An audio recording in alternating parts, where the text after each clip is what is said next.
días a todos los asistentes a este evento, a esta jornada.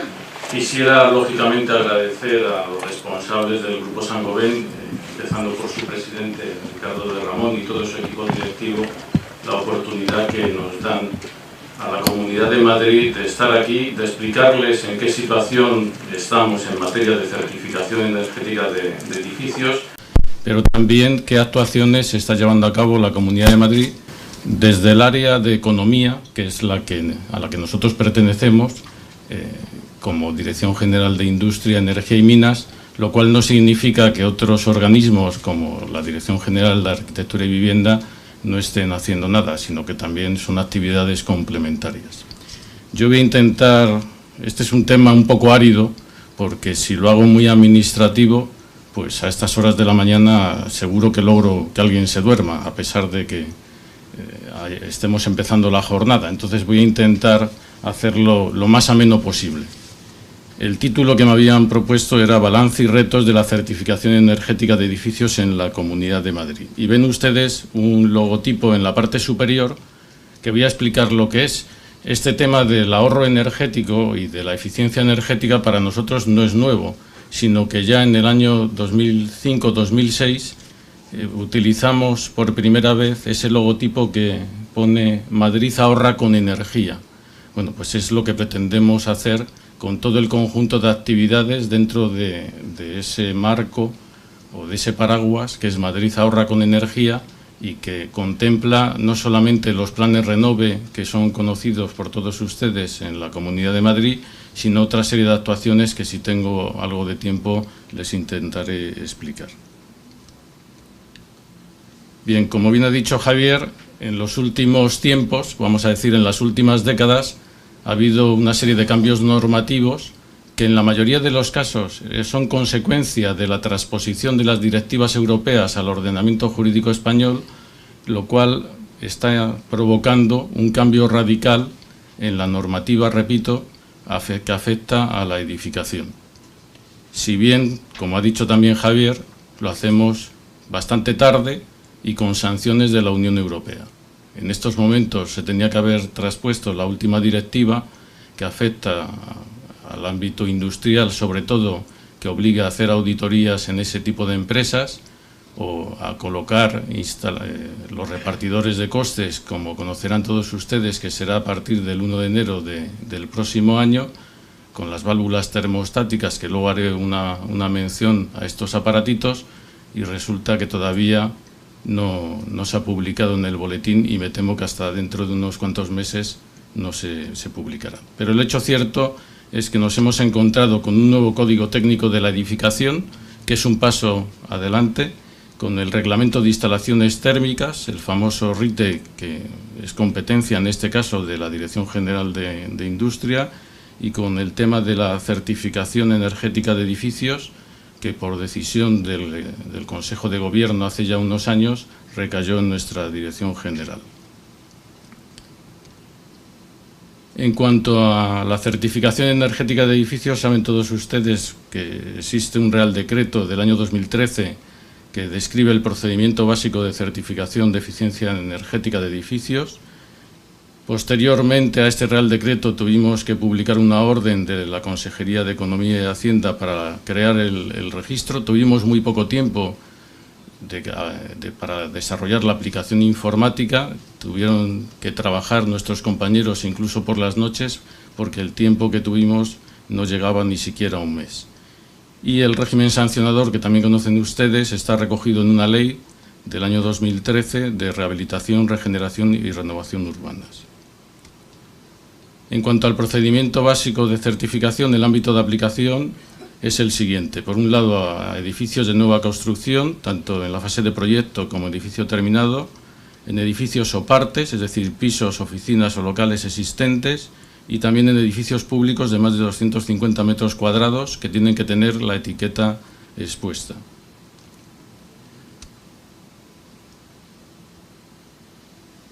Bien, no les voy a leer todo lo que viene aquí, pero sí hacer alguna mención a que estos certificados de eficiencia energética se deben inscribir, como conocen todos ustedes, en este registro de certificados de la Comunidad de Madrid, que posteriormente citaré, que ya tenemos más de 300.000 certificados en un parque que tenemos de viviendas de aproximadamente 2,5 millones en la Comunidad de Madrid. Ya es una muestra bastante representativa el tener más del 10%. También se contempla un control independiente y agentes independientes autorizados que colaborarán para comprobar que los certificados están correctamente emitidos. Y en los edificios públicos, con más de 250 metros cuadrados, como les decía, frecuentados por el público, se debe exhibir la etiqueta energética. Etiqueta con la que ya manifestamos la Comunidad de Madrid que no estábamos muy de acuerdo, porque si recuerdan todos ustedes, se refiere al consumo de energía final, pero también a emisiones de CO2. Y entendemos que puede dar lugar a confusión, porque la calificación resulta en muchas ocasiones distinta, dependiendo de si utilizamos en el concepto de energía final o el concepto de emisiones de CO2, lo cual puede llevar a la confusión. Bien, ¿quiénes son los agentes o cuáles son los agentes que intervienen? Pues lógicamente el promotor o el propietario, vamos a pensar que es una vivienda que se quiere vender o que se quiere alquilar. Ese propietario tiene que contactar con un técnico competente, que ahora haré una mención. Esto nos está dando bastantes quebraderos de cabeza, el concepto de técnico competente. Lógicamente ese técnico tendría que visitar la vivienda. Nos consta que no siempre lo hace. Incluso se conoce en el argot como certificados express, lo cual significa que da 4 datos por teléfono y emite a distancia el certificado. Claro, la probabilidad de que se equivoque es bastante alta y la probabilidad de que en algún momento sea sometido a una inspección, pues existe. No digo que sea muy alta, pero que existe, como luego les comentaré. Todo se tramita telemáticamente y en un tiempo bastante reducido se emite la etiqueta y queda registrado el certificado energético. Como ven ustedes, en ese modelo de etiqueta era lo que les decía anteriormente. Parece un poco absurdo que la calificación del edificio sea distinta dependiendo de si utilizamos el término de energía final o el concepto de emisiones de CO2. Bien, una breve mención a los técnicos competentes. Esto no ha sido definido por la Comunidad de Madrid, sino que esto es a nivel estatal. Estas son todas las titulaciones que recogen las órdenes de los Ministerios de Industria y de Fomento. Bueno, como les decía, para nosotros es un quebradero de cabeza porque con cierta frecuencia de determinados colegios profesionales que no corresponden, como se pueden imaginar ustedes, a estas titulaciones, pues se dirigen a nosotros diciendo que ellos también tienen derecho y tienen conocimiento para emitir certificados energéticos. Luego haremos otro comentario. Bueno, esto ya lo he comentado, la tramitación es telemática. Si en el plazo de un mes no se recibe el requerimiento de subsanación, se inscribe en el registro. Estas son las tasas que se cobran por los distintos certificados. Esto está publicado, no voy a dedicar tiempo a ello. Y este sí es un resumen de los datos que tenemos en estos momentos. Certificados de edificios nuevos, no hay un volumen muy grande, aproximadamente 900 edificios en proyecto y 625 edificios terminados. Lo que sí es relevante es el número, como les decía anteriormente, de certificados de viviendas o partes de edificios que superan las 300.000, con lo cual, digamos, tenemos una buena muestra de cómo está, desde el punto de vista de eficiencia energética, el parque inmobiliario de la Comunidad de Madrid. Esto es el reparto: en pisos el 83,95%, viviendas unifamiliares el 9%, oficinas 2,5%, locales comerciales el 2% y otro tipo de edificios el 1,75%. Bien, ¿y qué tenemos en la Comunidad de Madrid? Pues tenemos un bonito desastre. Y lo digo claramente, para mí esto es un desastre. Cuando más del 80%, como ven ustedes en la imagen, de las viviendas tienen calificación E, F y G, desde el punto de vista, repito, energético, no desde el punto de vista estético, que a lo mejor la vivienda puede ser muy bonita o tener unas vistas a la Sierra de Madrid, digo desde el punto de vista energético. pues es un desastre. Y esta es la realidad. Y es lo que se pretende cambiar no solamente en la Comunidad de Madrid, sino a nivel nacional y a nivel europeo. O sea, esto hay que corregirlo. También le pedí a mis colaboradores que me hicieran un gráfico sobre el número de certificados por calificación energética en emisiones de CO2, que como ven ustedes, pues tampoco coincide con el anterior, era lo que les comentaba. Yo creo que es mejor, si estamos hablando de eficiencia energética, hablar de energía, porque las energías pueden ser sostenibles o insostenibles. Me explico. Si yo consumo carbón, como todavía estamos consumiendo en más de 300 salas de calderas en la ciudad de Madrid, pues estamos contaminando bastante. Sin embargo, si yo estoy consumiendo energía eléctrica generada por un panel fotovoltaico, pues estamos consumiendo menos combustible, o no estamos consumiendo combustibles fósiles y no estamos prácticamente contaminando. Estas son las calificaciones energéticas en emisiones de CO2 por décadas. Se nota que se ha mejorado algo a lo largo de estas últimas décadas. Y esto simplemente es un comentario. O sea, una de las competencias que tiene la Dirección General de Industria precisamente consiste en comprobar que estos certificados se están ejecutando o realizando correctamente. En estos momentos, y se les puede ocurrir a ustedes igual que se me ocurre a mí, ¿hacia dónde nos estamos dirigiendo? Pues es un poco absurdo que yo me dedique a comprobar si un piso tiene calificación F, si no es F y es G. Eso no tendría mucho sentido. ¿Qué quiero decir? Que nos estamos dirigiendo a aquellos pisos que tienen calificaciones de la letra A, de la letra B o de la letra C. Y nos encontramos con verdaderas sorpresas. Y constatamos de que hay certificados express, tan express, que no sabe el técnico que firma el certificado ni siquiera dónde está el piso. Y el inspector le dirige amablemente para que le acompañe. El primer expediente sancionador, y esto nos lo tomamos a broma, pero yo creo que esto es un tema bastante importante porque es una falsedad en documento público. Incluso nos hemos puesto en contacto con el Ministerio Fiscal porque ha habido un individuo que ha falsificado la firma de un arquitecto reiteradamente. Y esto parece que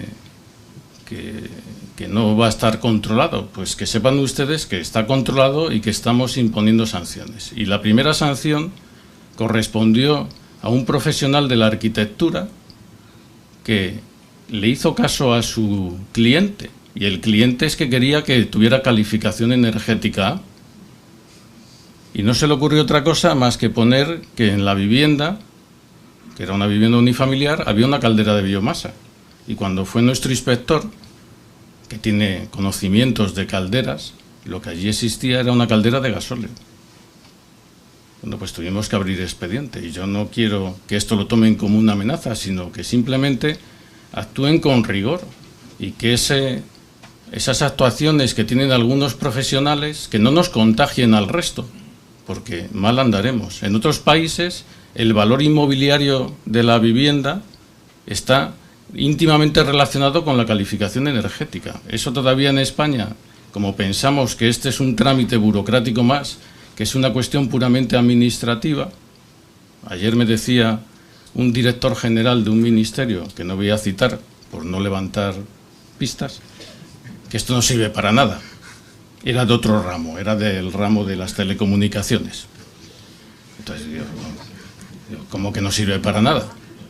Sirve para muchísimo. Digo, primero, nuestros pisos son como enfermos. Y cuando uno está enfermo va al médico para que le diagnostique. Pues nosotros lo que estamos haciendo es llevar los pisos al médico para que desde el punto de vista energético nos diagnostique cómo está. Y están muy malitos.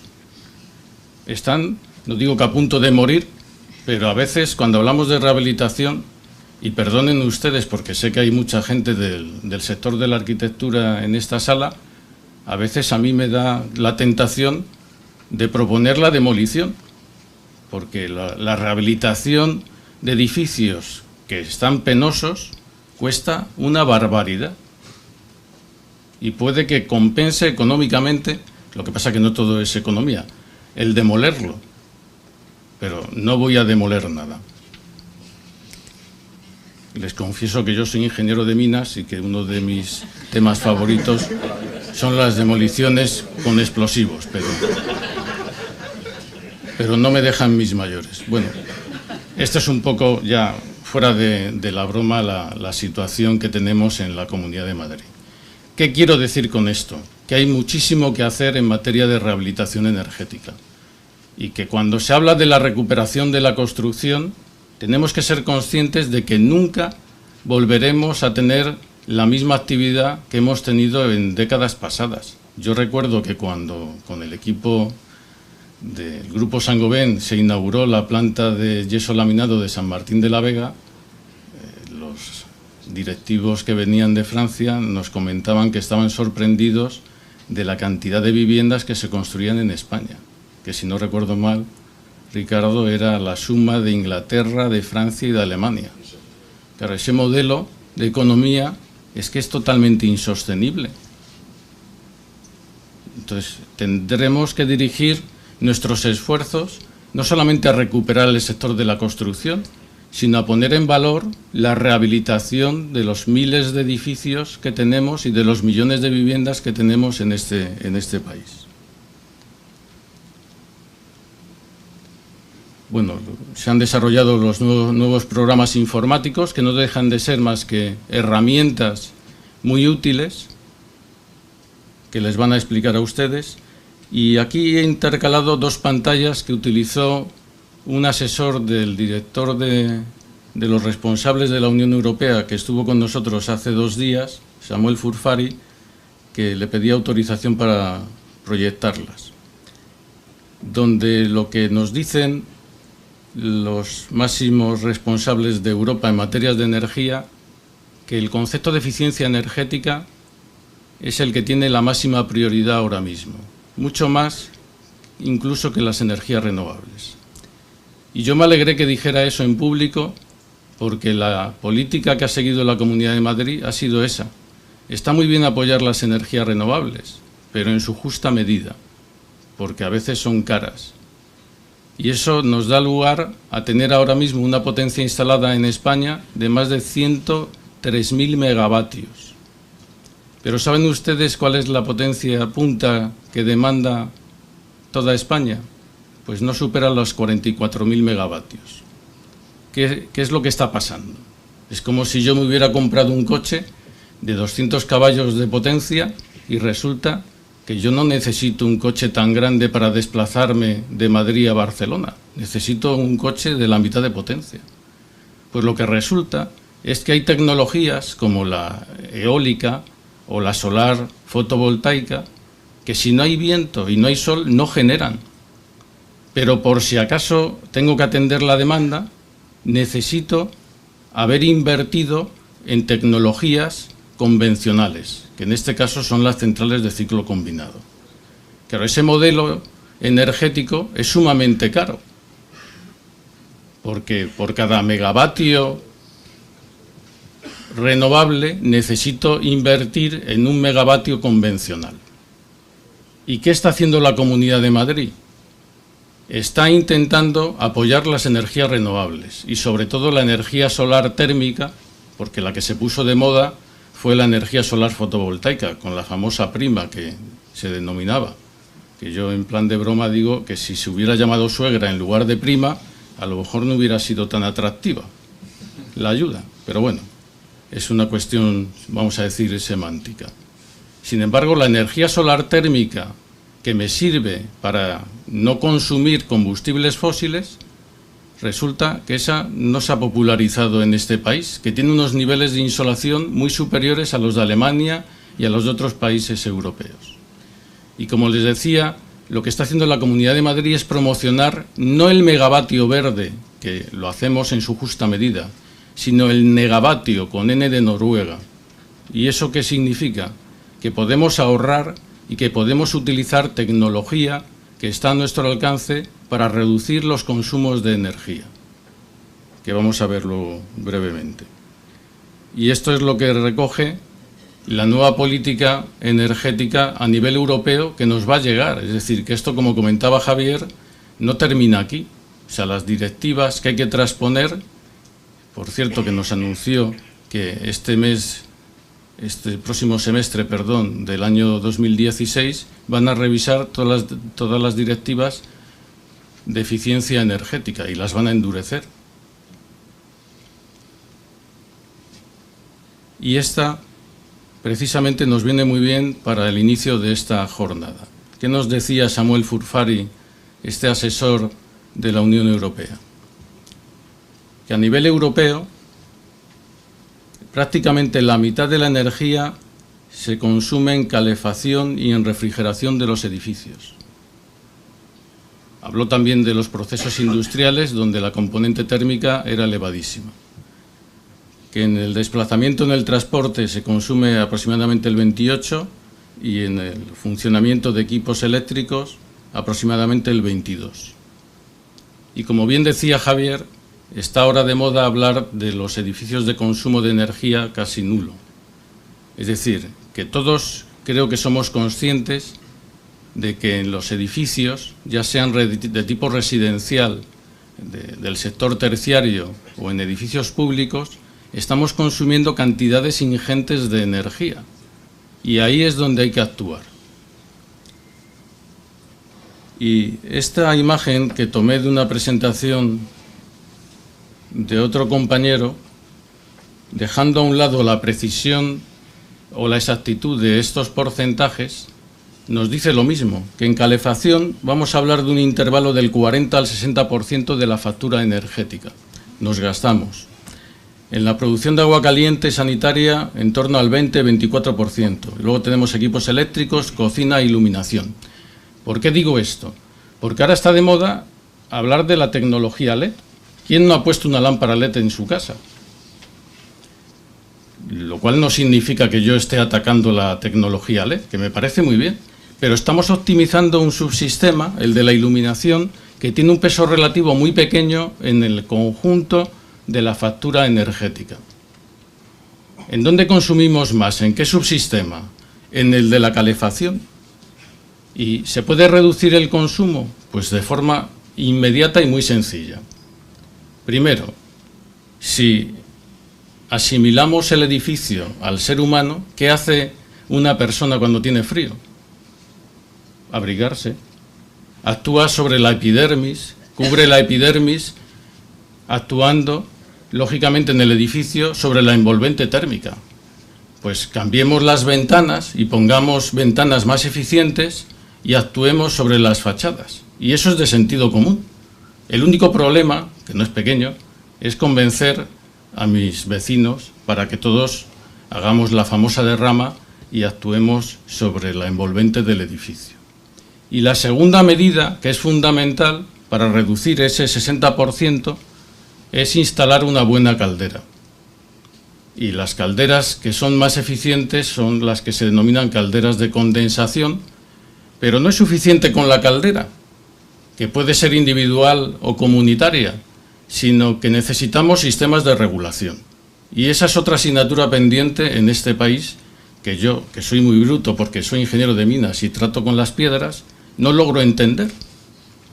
¿Se han planteado ustedes los millones de radiadores que tenemos a piñón fijo funcionando en nuestras casas? Digo a piñón fijo porque está la válvula en la misma posición porque no la tocamos. Porque si la tocamos tenemos miedo a que aquello empiece a gotear y en muchas ocasiones tenemos un botecito debajo por si gotea, lo cual es anacrónico. Y digo que es anacrónico porque existen unas válvulas que se llaman termostáticas con las que podemos elegir la temperatura que queremos o con la que consideramos que tenemos confort en nuestra vivienda, que pueden ser manuales o electrónicas, pero que automáticamente actúan. El no tener esas válvulas es como si yo me compro el coche ese con el que quiero ir a Barcelona y circulo en una sola marcha. En segunda, pues tendré un consumo mucho mayor que si voy en tercera o que si voy en cuarta. Cuando vayan ustedes a sus casas, como media tenemos 6 o 7 radiadores por vivienda. ¿Cuántos tienen, de los que están aquí presentes en la sala, válvulas termostáticas instaladas? Que levanten la mano. Y son ustedes los más expertos y aventajados de la Comunidad de Madrid. No creo que superen el 15% de los aquí asistentes. Tenemos que convencer a nuestros familiares y a nuestros convecinos de que hay que regular las instalaciones térmicas.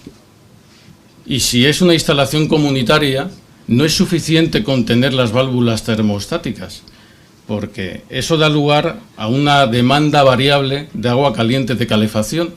Consecuentemente, tenemos que cambiar la bomba, que está en la sala de calderas, y tiene que ser una bomba de caudal variable o añadir un variador de frecuencia para que de verdad consigamos los ahorros pertinentes. Pero bueno, no quiero enrollarme con esto, porque Saint-Gobain no vende válvulas de momento, y lo que voy a hacer mención es a las ventanas, que también es otra parte considerable de actividad económica. Bueno, lo que está haciendo la Comunidad de Madrid, con el apoyo, esto ya fuera de broma, de empresas tan importantes como Saint-Gobain, es poner en marcha todo un conjunto de planes Renove dirigidos a la mejora de la envolvente, pero también dirigidos a la mejora de las instalaciones interiores del edificio. Empiezo por la envolvente. Las ventanas. Si hacemos una imagen termográfica de un edificio, y por cierto me he traído una que no me ha regalado Saint-Gobain, sino que la hemos adquirido con recursos propios de la Dirección General de Industria, cualquiera de nosotros lleva un teléfono móvil. ¿Quiénes de ustedes llevan una cámara termográfica como esta? Creo que nadie. Pues esto tenía que estar a la orden del día. Esto me permite saber por dónde estamos perdiendo energía, y está al alcance, bueno, tiene un precio un poco alto, pero esto es asequible. Entonces, si queremos hacer verdaderas auditorías energéticas, es que es fundamental llevar esto. Es como un electricista que no lleve un ohmmetro. Pues es que es absurdo. ¿Y qué está ocurriendo? Y esto es algo real, y por eso quería provocar este debate con ustedes. ¿Qué está ocurriendo con el plan Renove de ventanas de PVC de la Comunidad de Madrid? Las ventanas son buenísimas. El vidrio, por supuesto que lo es, pero la instalación es bastante penosa. Y digo esto porque nos están llegando quejas de clientes de que le entra aire por el marco de la ventana. Es decir, que está mal instalada. Entonces hay que mejorar la formación de las empresas instaladoras y de los trabajadores que están participando en este sector, porque la ventana, repito, puede ser buenísima, pero está mal instalada. Y con esto lo estamos comprobando. Y les invito a que hagan esta pequeña inversión. Esto es una maravilla tecnológica. Y como bien decía Javier, yo siempre pongo el ejemplo del automóvil o del coche. Cuando nos compramos un coche, no escatimamos prácticamente en nada. Incluso elegimos que los asientos estén forrados en piel. Que las elevalunas sean eléctricos. Y yo les pregunto, ¿cuántos tenemos ventanas con persianas motorizadas? Es que nos gastamos mucho más en el coche que en la vivienda. Pero también es cierto que en el coche tenemos mucha más tecnología que en una vivienda. Pero estamos años luz. Y no voy a hacer la comparación porque me la han oído muchas veces, pero yo creo que tenemos que cambiar de chip y pensar que en la vivienda vamos a permanecer durante muchos años y que realmente es la mayor inversión que hacemos a lo largo de nuestra vida. Como también decía Javier, hemos puesto en marcha el plan Renove de fachadas mediante el insuflado de las cámaras de aire.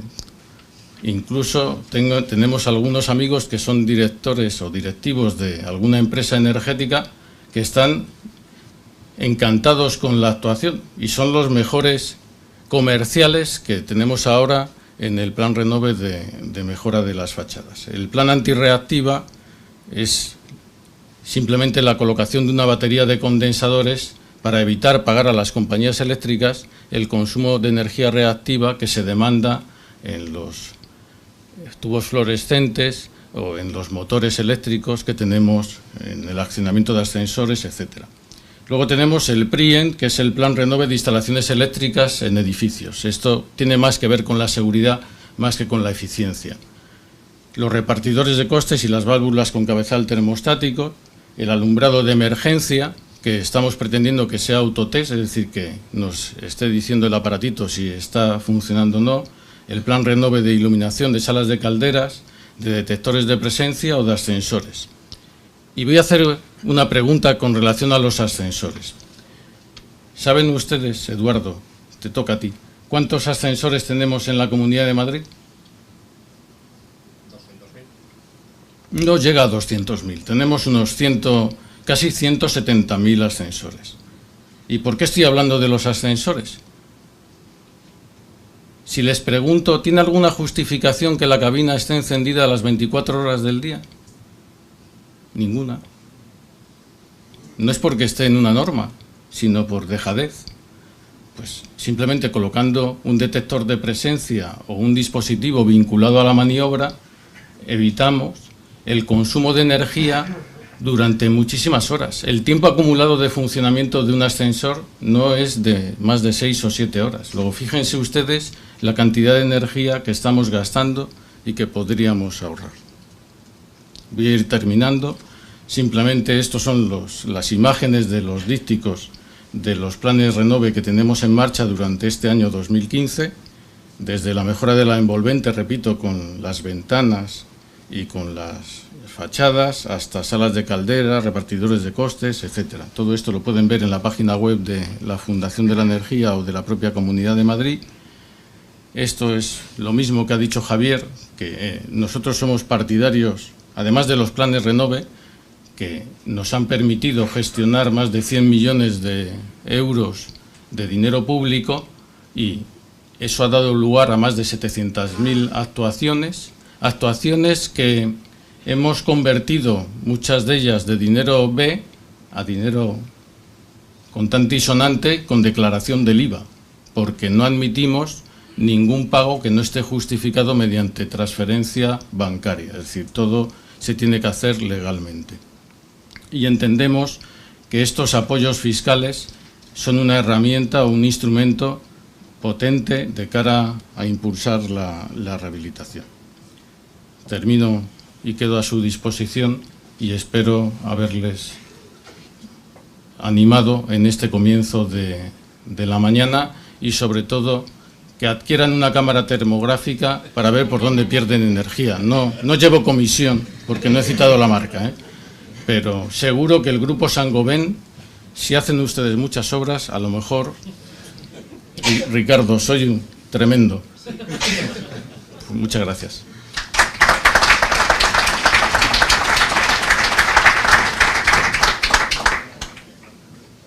Muchas gracias, Carlos. A mí me van a permitir que diga que creo que tenemos la fortuna de estar en una comunidad autónoma que se preocupa por la eficiencia energética, que abre muchos caminos que, bueno, todos ustedes seguramente, como me toca a mí, andamos por otras comunidades y abre muchos caminos que se siguen luego, que a veces incluso son caminos que suscitan debate, pero yo creo que quedarse en la zona de confort, seguramente en el confort térmico sí, pero en el confort en relación con las iniciativas que hay que poner en marcha no tiene ningún sentido, porque conduce al inmovilismo y desde luego aquí no se está quieto. Y que además yo creo, bueno, vamos a permitir que diga también que el apoyo a la industria es evidente. No digo nada de las minas, a pesar de que yo soy también minero. Yo hace muchos años que no me peleo con las piedras, no sé si porque soy de los de Asturias, pero desde luego creo que, bueno, que tenemos una gran fortuna, ¿no? De cómo se están haciendo las cosas aquí. Seguro que cada vez van a ir a más, ¿no?